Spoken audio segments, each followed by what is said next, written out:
دو ایسی بدبختی والے کام ہیں جن سے اللہ نے اعلان جنگ فرمایا. ایک ہے سود کا کام کرنے والا. ہاں اس کے قریب بھی نہ جائیے گا. کبھی کتنا بڑا نفع کیوں نہ نظر آ جائے, کبھی کتنی بڑی مجبوری کیوں نہ آ جائے, سود پر کام مت کیجئے گا, کیونکہ اس سے رب نے جنگ کا اعلان فرمایا ہے. دیکھیں دو قسم کے لوگوں کی لڑائی ہوتی ہے. دو مضبوط لڑتے ہیں, ہم کہتے ہیں پتہ نہیں کون جیت جائے, دونوں ہی تگڑے ہیں. ایک کمزور اور ایک مضبوط ہو تو بندہ کہتا ہے یار لگتا تو یہی ہے مضبوط جیتے گا, مگر کیا پتہ کمزور آج اپنا کوئی داؤ لگا لے. لیکن اللہ سے جب جس کی جنگ ہے اس میں تو 100% یقین ہے نا کہ سامنے والے نے برباد ہی ہونا ہے. میرے رب کی قدرت کا عالم یہ ہے کہ اللہ سے بہت سارے لوگوں نے جنگ کرنے کی کوشش کی. اللہ اچھا دو قسم کے لوگ کون ہیں, ایک سود کا کام کرنے والا, ایک اللہ کے پیاروں سے اللہ کے ولیوں سے دشمنی کرنے والا. تو جس نے اللہ کے ولیوں سے دشمنی کی اللہ نے اس سے بھی اعلان جنگ فرمایا. تو آپ دیکھیں جب رب اپنی قدرت کا نظارہ دکھاتا ہے نا, تو نمرود نے خدائی کا دعویٰ کیا تھا, اللہ سے جنگ کی تھی نا, تو اللہ نے اس کو کوئی بہت بڑی چیز سے ہلاک نہیں کیا, اس کو مچھر سے ہلاک کر دیا ہے. میرا رب وہ ہے کہ جب وہ چاہے تو اللہ اکبر, پرندے چھوٹے چھوٹے ابابیل جن کے قدموں میں چھوٹے چھوٹے کنکر ہوں, ان سے ہاتھیوں کے لشکر کے پرخچے اڑا دیتا ہے.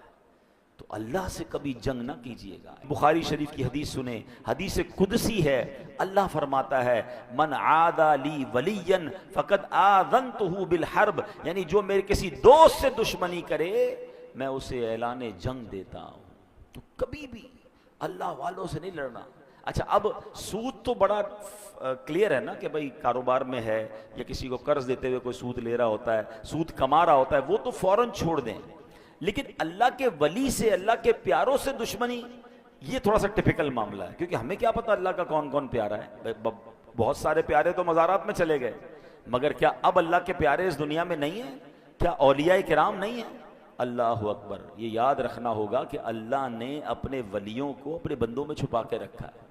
ہمیں نہیں پتا کہ ہمارے ساتھ نماز پڑھنے والا, برابر بیٹھنے والا, ہو سکتا ہے ہمارا ہی ملازم ہو اور اللہ کی بارگاہ میں اس کا کوئی بڑا مرتبہ ہو.